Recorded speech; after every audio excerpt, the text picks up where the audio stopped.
Hey everybody in YouTube land. Today is hopefully a great day for me. I just took the last of my CPA exams. Again, I hope. I don't get scores back for a couple weeks, but today's topic was regulation, which consists of tax and business law. In terms of what I saw on the test,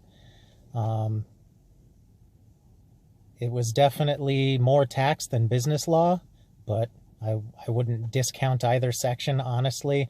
It was a very diverse exam. I did the Gleim study materials along with the Wiley Test Bank and the Rogers CPA Cram, and I can tell you that pretty much every topic I saw on all of them was covered at least to a minimal extent. So I can't really say stress one thing over another or ignore something. If I could go back and focus on anything extra, maybe the individual tax, but that's only a slight tilt, and I imagine just with test variance, that's not going to matter to anybody anyway. So yeah, it was about what I expected. The first multiple choice was pretty easy. The second multiple choice definitely was trickier. I wasn't sure for the first few questions, but when I was about 5 or 6 questions into it, and I noticed that the answers were all subtle as opposed to obvious, and the question lengths were getting longer, I knew I had gotten the harder second testlet. That at least tells me that I did well on the first multiple choice.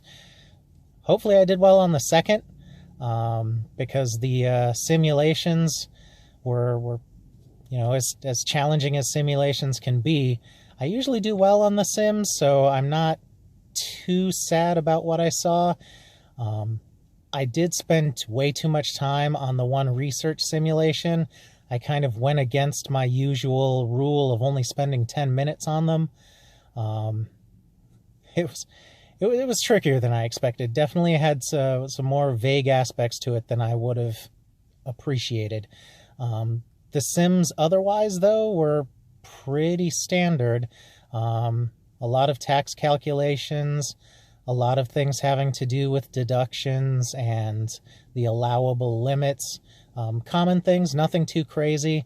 And in one question, I was concerned about, in one question, like if they were asking me for a certain limit on, say, real estate, but at the bottom they actually specifically warned me, don't worry about that, so I thought that was cool.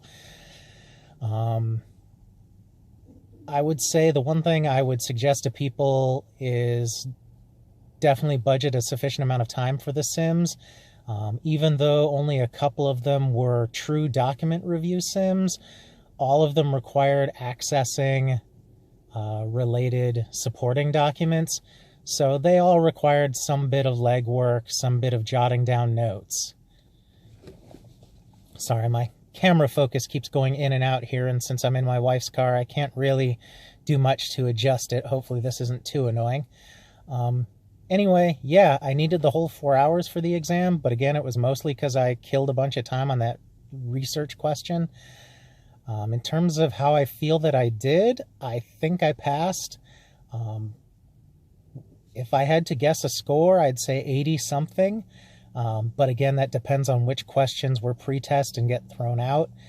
I'd love it if the research question was thrown out, because I'm not 100% sure on how well I did on that one.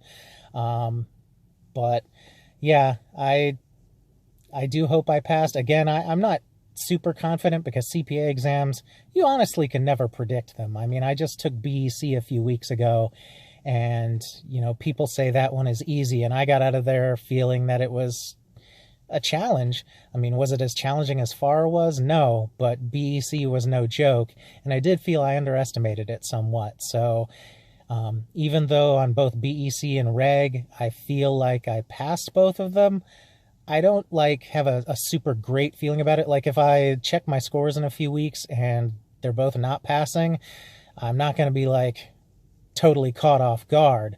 I mean, is anyone ever really totally caught off guard by a CPA exam score? With how much they keep secret about how they're scored. You never really know anyways. I thought I did horrible on FAR. I did great. Audit, I had no clue about, but I thought I did worse, and you know, I got an 85. I have no idea what to expect for BEC and regulation, but I feel like with regulation, at least, I think I did enough to pass. All I can say to everybody who's preparing for it is know your individual income tax, know your corporate income tax, know about basis and shareholder or basis for partnerships and S corporations, and just do a ton of multiple choice as well. This was one exam where I felt that doing the multiple choice actually benefited me. Like before, I would say it would be a 50-50 tilt, but on this one, the multiple choice definitely helped me more. So if I have any helpful suggestion to anybody, if you say have 2 weeks left and you want to know how to spend them, I would spend, say, 9 or 10 of those days on multiple choice. Still do some simulations just to keep yourself fresh, but give most of the time to the multiple choice. Hit those little details because they'll help you in the end. So I'll post another video in a couple weeks with my results. Hoping for the best. Catch you later.